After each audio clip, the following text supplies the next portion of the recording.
Hey, what's up guys, aarava here, and welcome back to the episode of my F1 2019 career mode, episode number 40 today for the Mexican Grand Prix in Season 2. If you guys did miss the previous one, then be sure to go check that one out before you see this one. A very exciting race at Japan, and we closed up the gap a little bit more to Lewis Hamilton after a very chaotic wet to dry race in Japan. Should be a little bit more calm here at Mexico. There is some rain in the first part of the weekend on Saturday, but the race is looking all clear there. You can see by the indicator, but there you go. You might have seen briefly there, 3 upgrades going into this race, then 2 minor air updates on the front and the rear, and then that major chassis update, I think that was. And so that's a nice step forward here at the Mexican GP. You can see the R&D chart, nice step forward ahead of McLaren and Mercedes. The teams ahead of us though continue to develop, Toro Rosso, Williams and Renault, but for us we're fully focused now on Lewis Hamilton and Mercedes. Really, it's 4 races to go. If it wasn't crunch time already, it is officially crunch time now. The last 4 rounds, we've just got to focus on really one target, Hamilton.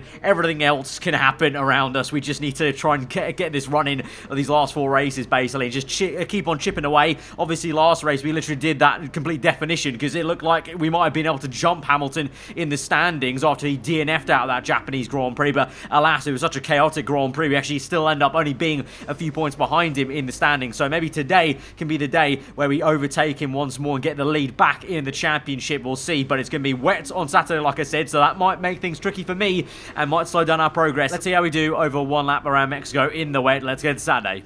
Welcome back to the Autodromo Hermanos Rodriguez. It's a circuit that has a huge amount of history, and I'm sure we'll be staging a fantastic qualifying session today. The competition is certainly heating up as we head into today's qualifying. Some impressive times showing up during the previous practice sessions. Anthony Davidson, do you think we can expect a similar level of skill to be showcased during today's qualifier? Well, I certainly hope so. The competition here is extremely tight, and I think we might see some very close times today. Remember, practice isn't just about fastest lap times though, it's about optimization, it's about ratifying your decisions. No one's going to be sweating small mistakes here and there, but in qualifying that all changes. You need to nail that perfect lap or face the consequences, and believe me, that's a lot of pressure.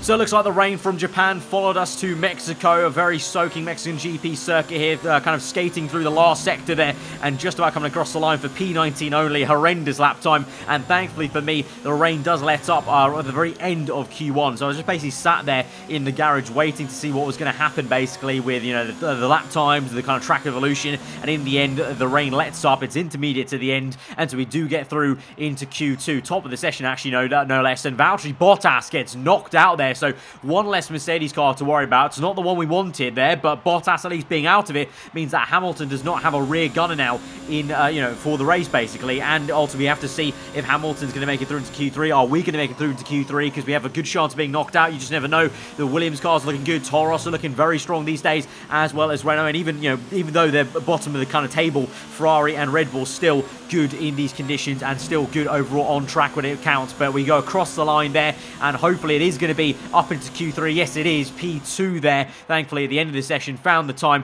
Raikkonen up there, but Hamilton is knocked out. Hamilton is knocked out in P11. So the Mercedes car not going well in the wet at Mexico. Bottas knocked out. That was a bad omen. Hamilton P11 there. So he will not feature in the top 10 shootout. And that is great news for me now because the car is looking good. You know, myself and Raikkonen having some okay pace to make it through the top 10 shootout in the first place. And now it is bone dry. Well, I say bone dry, just about drying. It's maybe still a little bit damp here and there on the curbs as we've gone from inters to the dries right to the death of the session. You can see last 5 seconds that was as we entered sector 1, and now the checkered flag has fallen, and so it'll be the last laps for everyone. Devin Butler at the moment, my old F2 nemesis, on provisional pole. That Toro Rosso going well, but Verstappen then grabs provisional pole off him into first place. No surprise there, to be fair. The Renault's dominant as ever at the end of the season. Across the line for us, what will it be today? The car goes well, very well indeed. It's third place for us, Raikkonen P4, and so that just justifies the car itself is absolutely banging around here. 3 upgrades, absolutely amazing stuff. Verstappen P1, Magnussen surprising P2 there for him. And I didn't mention it before, but it looks like Lucas Weber didn't actually make it to the top 10. I didn't realise that, so it was only actually one Renault flying the flag there. Devin Butler comes in P5 in a very good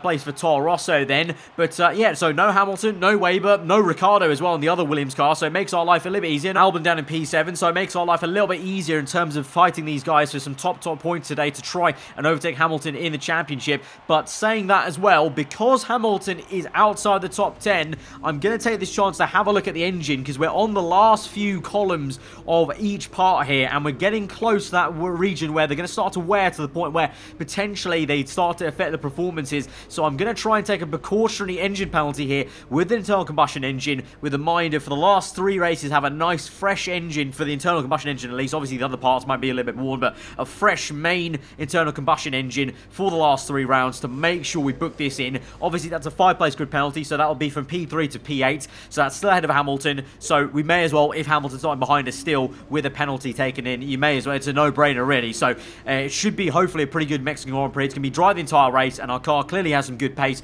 in the dry. Myself and Raikkonen doing very well, so this should be a very good Grand Prix for us. Let's get into the grids and see how it goes. The air may be thin here in Mexico City. The atmosphere is anything but. The crowd have been chanting and singing, not just this afternoon, but throughout the entire weekend. There's a great love for Formula One here, and no small amount of expectation. Let's hope today's Grand Prix can meet it. We're a long way above sea level here in Mexico today, which could pose some cooling issues for the cars as they make their way around this 2.6-mile lap. 17 corners with top speeds in excess of 220 miles per hour, and watch out for potential overtaking into turns 1 and 4.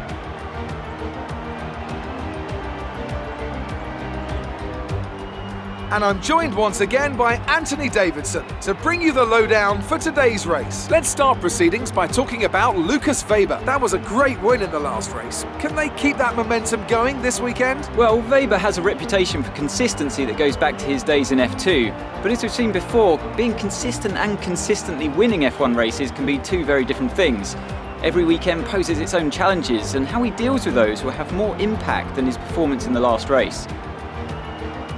Off the back of a fantastic qualifying session, it's time to see how our starting grid looks for today's race. Max Verstappen put in a fantastic lap yesterday, and he starts from pole position. And it's Kevin Magnussen in P2. Considering the rest of the grid, we have Raikkonen, Butler, Sebastian Vettel, and Albon. Gasly, the engineer. They've taken a grid penalty. Perez and Lando Norris. Hamilton, Weber, Lance Stroll, and Leclerc.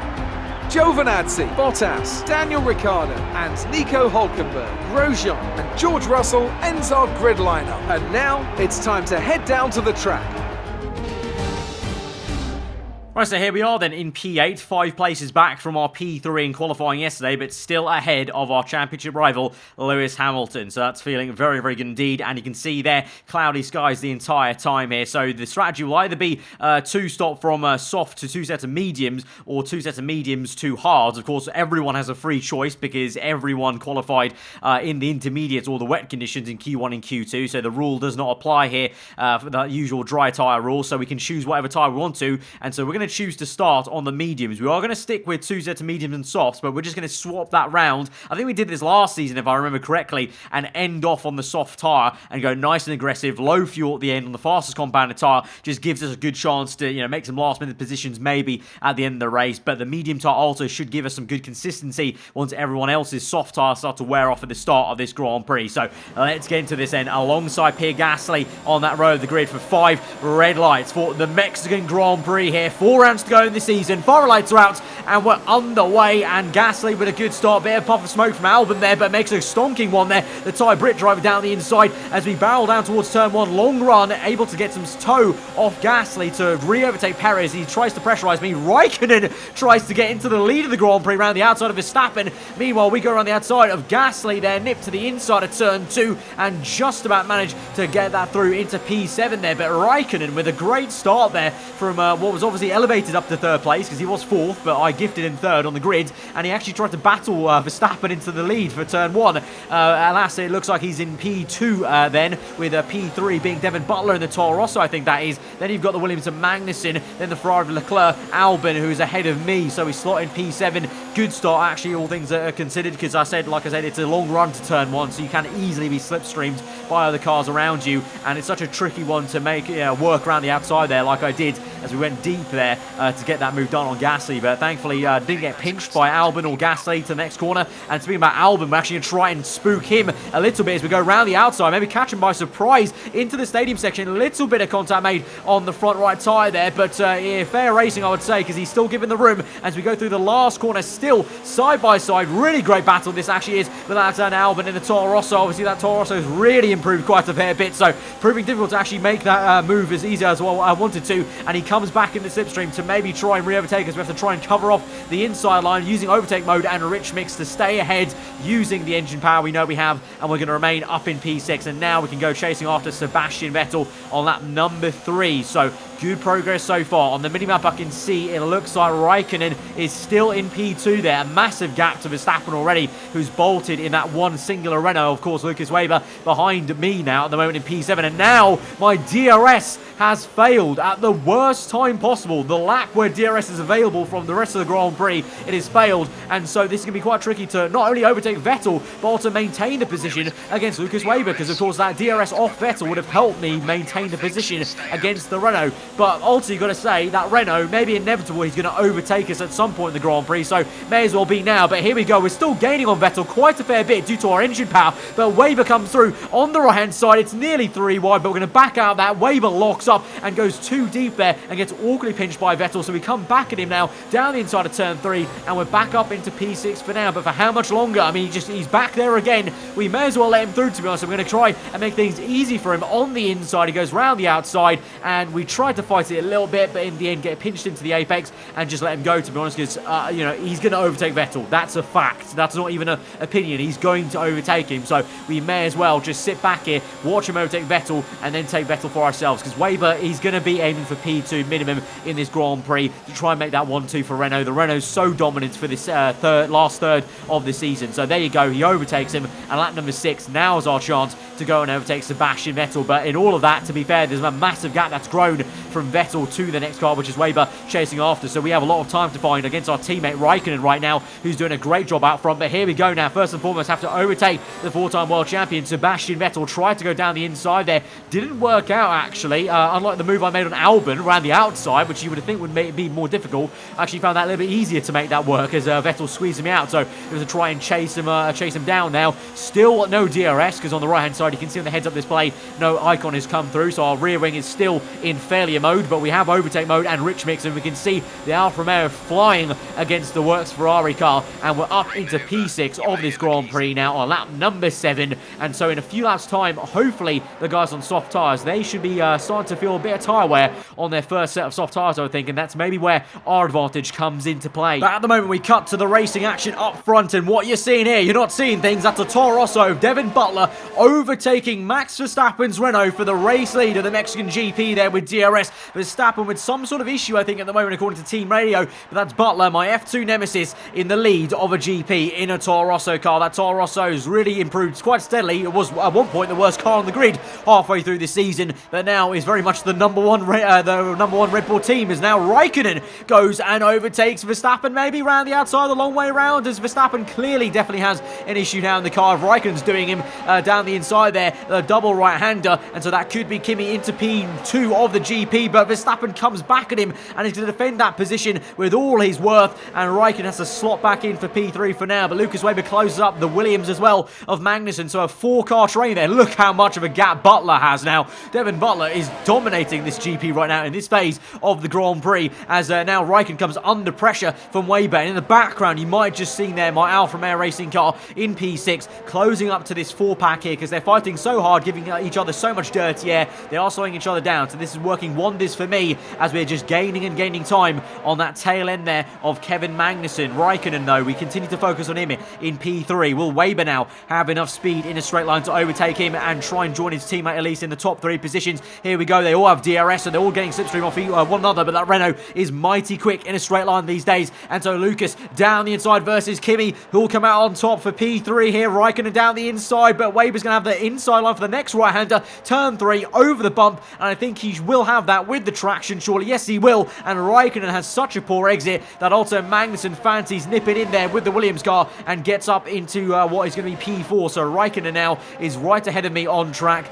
in P5. But as we move on to lap number 10, you can see now we're fully closing up. We're about a second away from Raikkonen. Let's go a little bit wide. There's the tyre wear kicks in a little bit for my medium tyres, but the tyre wear for sure has kicked in with these guys quite a fair bit there for the soft tyres as Raikkonen pulls in to the pit lane there. So it was kind of a half dirty air kind of helping me close up, but also more so I think these guys, the soft tyres, were wearing out quite a fair bit because Butler's in as well. Magnussen was one of the other guys that started on mediums, as well as Vettel behind me. So we're all going to continue for a little bit longer as we move on now to the end of lap number 12. So only 2 laps later, and I'm going to decide to come in for our pit stop here. A little bit early maybe, but I thought back to last season. I remember the undercut worked so well around Mexico. Like, it was actually stupidly big when you got it correct, basically. So I want to try and undercut Magnussen if I can, because I could already feel the mediums going off a little bit, especially in the second sector, just unable to plant the power as we go through that fast left and right section, basically. So we're going to try and get an undercut on the Dane on a fresh set of mediums. Of course, we're going medium and then soft at the very end of the Grand Prix. So there you saw flashing past us was Raikkonen and Weber there. So Raikkonen is battling Weber once again as their name tag swap positions on the top left. And as I look behind me, that's the first time this race I've even seen Hamilton's name there pop up there. Looks like he's fighting the likes of Perez as we come through down the main straight on lap 14, and we are ahead of Kevin Magnussen. But according to that then on the top left, Hamilton is only a few positions behind us now, so he's done well to keep up with us despite having a little bit further back and maybe being in traffic in that first portion of the Grand Prix. But we now catch up to our teammate Raikkonen. The first time I feel like I've got pace over Kimi this entire race weekend here, apart from quali, because in the first part of that race he was a man on a mission trying to fight the top 2 for the race lead in P2 on the track. But now we overtake him for a simple P7, maybe losing some pace and maybe running out of rich mix, maybe potentially Kimi has. But right now, still leading the way somehow is Devin Butler in the Toro Rosso. Chasing after though is Max Verstappen. He's fixed whatever was wrong on his car, basically, so he's back in full pace mode until he runs P2, Weber P3, then you've got myself in P4, then Raikkonen, Magnussen, Perez, and then Lewis Hamilton is there. Only 4 cars back from myself, basically, and so he's in this train. So the fight's no means over, and we haven't comfortably got ahead of Hamilton just yet. That gap is too close to rest on our laurels, so I have to try and keep on pushing on and maintain that P4 if we can. But right now, a change of position for the race lead. Verstappen, DRS open, and that's going to be a pretty simple pass for the Dutchman on Devin Butler, and he's down to P2, and probably was coming, to be fair, because the only reason the Toro Rosso got P1 was because of that issue, but it was rectified. So Verstappen back into the lead, and balance is resumed. But to be fair, by the time we get to lap 23, Butler's still there in the fight with Lucas Weber, at least, because Weber makes his pit stop then as we're up into P3. As we come through onto lap 24, Butler will make his pit stop along with Verstappen, I think that is, as well, and he's still very much within the same straight of Verstappen, so that Toro Rosso is going very well in the hands of Devin Butler. But we move on into the race lead right now as we push on and stretch this stint for one more lap, and then we're going to come in lap 25. This will leave us basically with 11 laps or 10 laps on the soft tyres there at the end of this GP, pretty much what everyone did at the very start. The difference is I should hit less tyre wear potentially in this stint, because I've got a lighter car now with obviously the fuel's been taken out. We've only got 10 laps of fuel left in this car, whereas versus 28 or 36 laps of fuel, I should say. But here we go then, a little bit slow on the exit of that pit box there, but we don't get jumped by that Red Bull car of I think that's Gasly, I want to say. We come down now on the soft tyres, the red stripe, and we come out actually surprisingly behind, I think that's Sergio Perez and Lewis Hamilton. We're out in P11 there, so Hamilton and Perez and even my teammate have had such great pace on their fresh mediums versus my old mediums at the end of that stint that they jumped me completely. But this is why I was on the soft tyres. This is why I want to go to the soft tyres at the end of the Grand Prix. It gives me the pace, gives me the confidence to come back at these guys. So here we go on lap 27. double overtake hopefully on Sergio Perez, then get in the toe of Hamilton. There we go, very aggressive, and that's a very satisfying move there to come back behind another car and then to overtake Hamilton like that, because he must have just been looking in his mirrors, seeing the McLaren, thinking, okay, I've got one car there, that's cool, I've got him at bay, and then here comes a shooting Alfa Romeo, overtakes McLaren. Bosch gets the overtake done on him as well, down the inside, and we're up into P7, and now we try and chase after Raikkonen the best we can. Meanwhile, there's going to be a scrap that continues on between Perez, Lewis Hamilton, and even Sebastian Vettel down the inside of Hamilton there. So Perez already overtook him, and now Vettel is going round the outside to the inside of turn 3, and he might just get him there in the Ferrari car. Yes, he has, and the Red Bull now comes through. Hamilton might just lose 3 places in one sector. Yes, he has. Hamilton absolutely crumbling under pressure there, and is that his championship lead going up in smoke there in one sector? What on earth is going on with Hamilton? Very, very strange stuff there. As we move on to lap 34 then, we've got 3 laps left in this Grand Prix, trying to catch Raikkonen, but it's no use. Kimi has some lightning pace on the mediums, and now my soft tires start to wear out to the point where Vettel is coming through with the DRS with some really great pace there around the outside. So my bad, that Ferrari that overtook Hamilton was Leclerc there, my bad. So Vettel's up here fighting me. It's actually the other Ferrari there. So both Ferraris actually going very well, surprisingly, and Vettel gets me done on the outside of turn 1. I can't have any answer to that. I have to come back at him on the next lap. So the strategy of having some good pace at the end of this Grand Prix worked out a little bit at the start of this stint, but for some reason the car isn't performing too well right now, even though I'm pushing really hard and the grip levels feel pretty fine on the soft tyres. Little did I know at the time though, there might have been another reason why I was losing pace to Kimi and another reason why I lost pace to Vettel there as we go through into the hairpin. Look at that, my gear gets jammed a little bit and delayed. I think the gearbox is going. I think we've got some major issues here right now. Right, you may struggle to get into gear at the normal speed. We're seeing a fault with the gearbox. And so it's another twist in this tail, another turn of this road in the championship fight. The gearbox is jammed, just like we had before in Season 1 previously. We come back at Gasly, stuck in 8th gear, revving that out, but down to turn 1, I just can't change out of 8th gear quick enough. And you can see it's so delayed there. It's taken a good 5 seconds to change down 3 gears, but it should be pretty instant, of course. These gearboxes in F1 so quick, and it's taken far too long now, and we're losing pace. Leclerc's overtaken us. We're down to P8, and now, looky there, out of nowhere, we're only 1 place ahead of Lewis Hamilton. Hamilton probably thought his championship lead was going to get blown by quite a fair point here after being overtaken by 3 cars in one sector, but now, as we go on to the last lap of the Grand Prix, Hamilton might just have a very good chance of overtaking me here as we go up the gears as quickly as I can, but Hamilton comes through, as well as Sergio Perez and the McLaren there. Maybe some other cars start to join us. The Racing Point, I think it's going to be nearly 4 wide, I think, of Hulkenberg going down the inside. Look at that, 4 abreast there, Racing Point, Mercedes, Alfa Romeo, McLaren, lock up for Perez, Hulkenberg side by side with Hamilton. Hamilton squeezes out the German, and we just nip ahead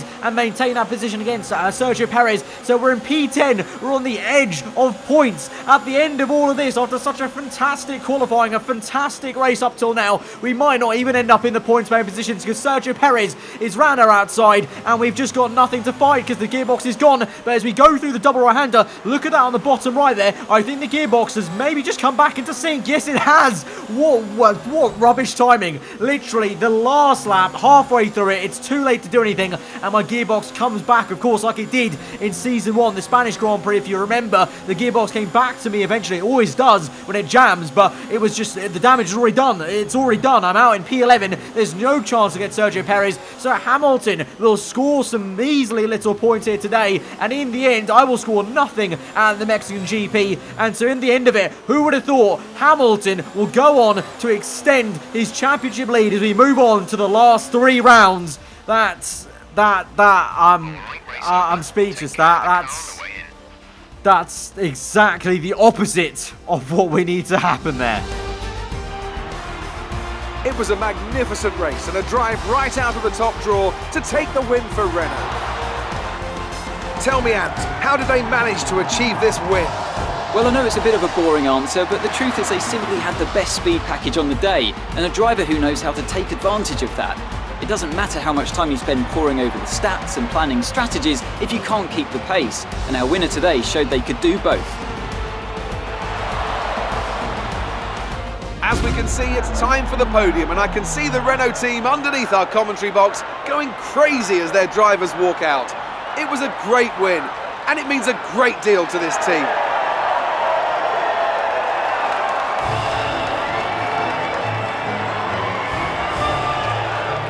So no points for us today. Raikkonen gets a great P4 for the team, but for us, we lose a little bit more ground to Hamilton after such an epic race at the Japanese Grand Prix. To gain some points back, we lose some more to Hamilton now at the Mexican Grand Prix, but it just shows the title fight is not over until it's fully confirmed and over, and it's literally been punch after punch between myself and Hamilton, left hook after right hook, and we just keep on battering each other race after race, and it's just going up and down in terms of this points gap here between myself and Lewis, and right now it's just gained a little bit more, so we have work to do in the final 3 rounds, but hopefully the engine penalty we took will help us out with a fresh internal combustion engine. I'm hoping to God the gearbox, the reason why it failed in this race was because it was on its last legs, because it's its last race in action, because obviously you have to take it 6 races, otherwise you have to take a penalty for opening up the gearbox seal and changing it there. So I hope to God that was, failed basically, because it was right at the end of its lifespan of 6 races here. But at the end of the episode, we do get our contract bonuses there, and so we're able to purchase some more upgrades. We're going to go ahead and purchase a tyre upgrade, because I think that's going to be very useful at places like USA,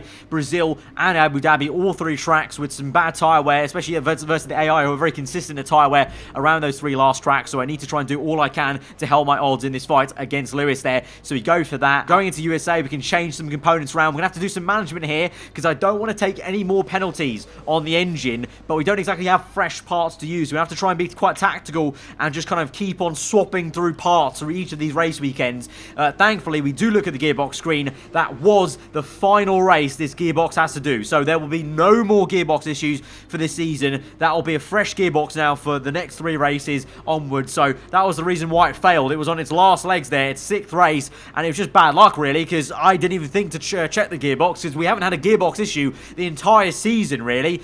We took a fresh one for free when we took that major penalty before in the season, but we haven't had actually any issues so far this entire season. So I just didn't think to see if there was going to be an issue for this race. So it very much surprised me, and so there was a reason why we lost pace there at the end. But yeah, I mean, these things happen sometimes in F1. You just got to keep on rolling with the punches and keep going on. So we move on to the USA Grand Prix next time out, but that was nonetheless a very exciting Mexican GP. If you guys did enjoy it, be sure to smash that like button. Let me know your thought in the comments below. If you're new around here, subscribe for weekly F1 content. I've been Alfa. Have a good day. I'll see you guys next time. Goodbye.